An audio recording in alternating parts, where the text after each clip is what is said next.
just had a very unfortunate conversation with the guys at Porsche on the phone saying they're coming to take away the 911 GT3 Touring, so I thought I'd just do a quick video and take you around it. So here we go. Sorry about the less than glamorous location, by the way, but yeah, literally just got the call, thought I'd nip out. So 911 GT3 Touring, the 992 version, and I've had this on in test. It has been out on a test, so it's not perfectly clean, and we had a storm last night, so a few bits and pieces on it. But yeah, this is Dolomite Silver, this car, and I'll take you through all the options in a little bit, but absolutely gorgeous thing. As you can see, a few of the differences to the regular Touring. We don't have this contrast black section down the bottom here. Nice number plate, by the way. And we've got these vents here, which are just as the regular GT3. And the big difference, we've got no swan neck rear wing on this. So we have got an automatically deploying wing instead. And that pops up at speed, so it has a very, very clean look. And this, so a few bits of leaf debris on here, sorry, but got this new rear deck lid there.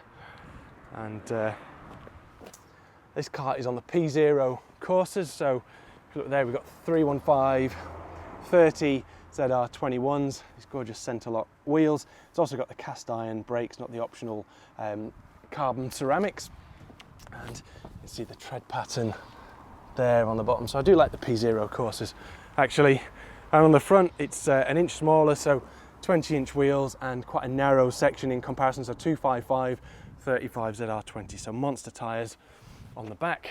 If I just show you inside as well, this has got the optional carbon 918 Spider seats. The seating position is so low, we'll get into that in a minute, but absolutely perfect. And look at that, it's got the manual transmission and 3 pedals in this one. So let me just take you through this options list just while we're here and just to refresh my memory. So I don't know if you can see any of that, if you want to pause it at some point to read it, but so the base price is 131,530 including the VAT, and then we've got the Dolomite Silver 876. Key things are the front axle lift system, £2,214, and what else? The LED main headlights in black with matrix beam, so they adjust the beam so that you can keep full beam on, and they're lovely looking things as well. What else have we got? The Bose surround sound system and the full bucket seats. That's the biggest option, £3,788. So I think the best thing to do now is jump in and turn it on. So if you start it up here, look, and close the door. Now we have got the drive mode controller down here. Let's turn it to sport.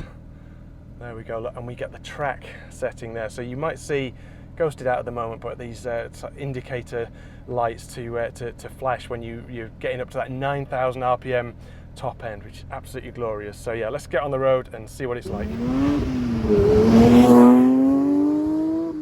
So out on the road then, well, first thing to say, I think, is just a little bit about the Touring history that I wanted to cover, because it's easy to think that Touring kind of came around with the 991 generation, last generation around about, I think, 2017, 2018, something like that. But actually it dates right back to the 2.7 RS of 1973, when Porsche was trying to, or was homologating its race cars, and it wanted them to be as light as possible. A bit of a cheat really, took all the weight out of them and then wanted to give customers a way to put the weight back in again. And it did that by offering the Touring package, so you could put in the 2.4S interior and get those creature comforts while having the race cars really nice and light.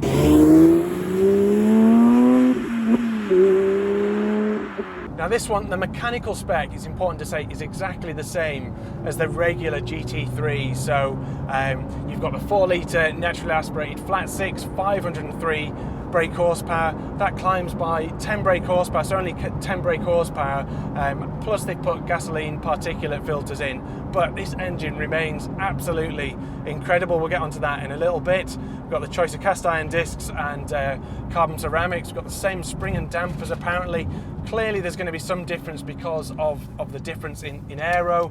We've got the rear wheel steering that's just the same. So very similar package, but the idea is it's just a bit more subtle, or a lot more subtle really, on the road, and it's got this plusher interior. So this one's got more leather in it, but the idea is it's just got a bit more of a kind of laid back road going feel. And in a weird way, you know, I never used to, like with the old GT3s, like 997 and so on, I always thought of the comfort pack as being a bit kind of, you know, that wasn't the one I wanted the hardcore one. But whether it's clever marketing or what, but I really kind of desire this touring pack. I think it's perfect for the road. Maybe it's because the GT3's become more aggressive as well.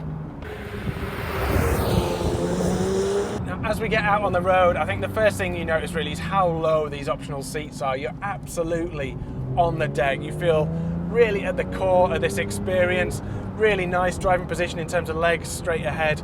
Got the manual gear shift, and the good news is, as you'd expect from Porsche, it's so slick, it's really short and precise, it's very tactile, and you know, the clutch is quite light as well. It's nicely weighted, but it's nice and progressive, and I do think it just adds to the interaction of this car.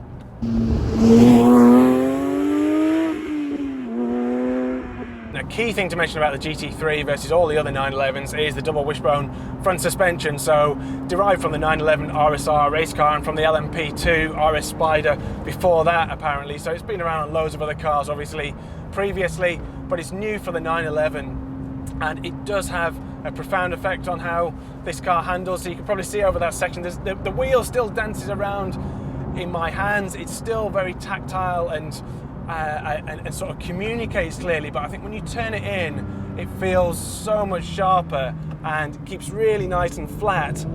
And talk about that in a minute. You could probably see it's just starting to move, nice and throttle steerable as well, but we'll talk about that in a minute. It's very calm as you turn it in, so it's nice and flat, it's very precise, but if anything, does have a slightly sort of sterile feel in that a lot of noise has been dialed out, but I think generally you do get that kind of bobbing around and that sense of kind of rhythm that you get with a 911 that I don't find it unstable or uncertain at all. It's just a kind of nice rhythm that keeps you in the flow of this car. One thing you do notice with this car, as soon as you get into it, even though it's got P0 coursers on it, it's dry and they've got a lot of grip. It's very throttle steerable and it's very adjustable and playful, and even with all the systems on, it's kind of, what's really nice is it kind of eases you into that, and you can feel it starting to move, and you can feel that it's going to be progressive and very benign, and it gives you the confidence to just go, I'm just going to lay into this car and turn everything off, and because I can trust it.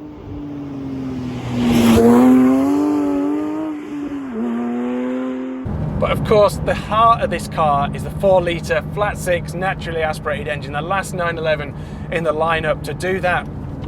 And it's absolutely the USP of this car. 9,000 RPM, so...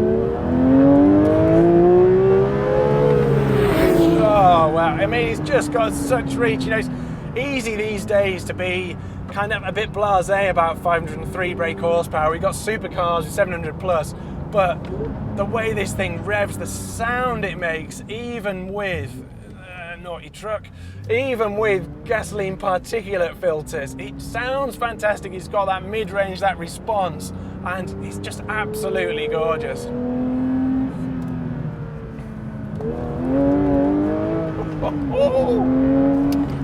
Absolutely love it. So you can see, as I was talking about before, it's just got that the sort of graininess and the feel through the tyres to give you confidence to push on and play with that balance. And what I really like about this car is how nicely integrated everything is. So it's not just about this engine, it's about everything else. So we've got that lovely, really accurate steering. The ride, you know, some people have said it's quite vertically choppy. Certainly at low speed, it can be pretty tough, but out on the road and even at quite moderate speeds, I find it perfectly tolerable, even on a B road. I'd never take it out of the comfort setting, that is too stiff for the road, but I'm perfectly happy here, and I love the feel of this double wishbone stuff, the way it corners so flat and has such strong front end on it, and just such energy for turning in. Loads of traction as you'd expect, but then the ability to play with that and to kind of squeeze it, so it's just, you can just use everything here, and it's just that kind of harmony, the way it all hangs together, it's just gorgeous. Topped off by this manual transmission. Oh, wow. I think that rear wheel steering as well, you can feel it is apparent, but again, that's nicely integrated as well. So that just tops it up with that extra kind of maneuverability and agility at high speeds. So hopefully that hasn't been too brief an introduction. I really do have to take this car back to the man from Porsche now. So yeah, I think just to finally sum up, I think this is everything that I want from a sports car. I don't want more performance than this. I love the usability of the Touring. I maybe would want +2 rear seats, you know, that's maybe a small thing, but as a family guy, I would like the option to be able to pick up the kids every now and again and just have those emergency +2s. But other than that, it's absolutely perfect for me. I love the engine, and I would have it exactly like this with the Touring pack and with the manual gear shift.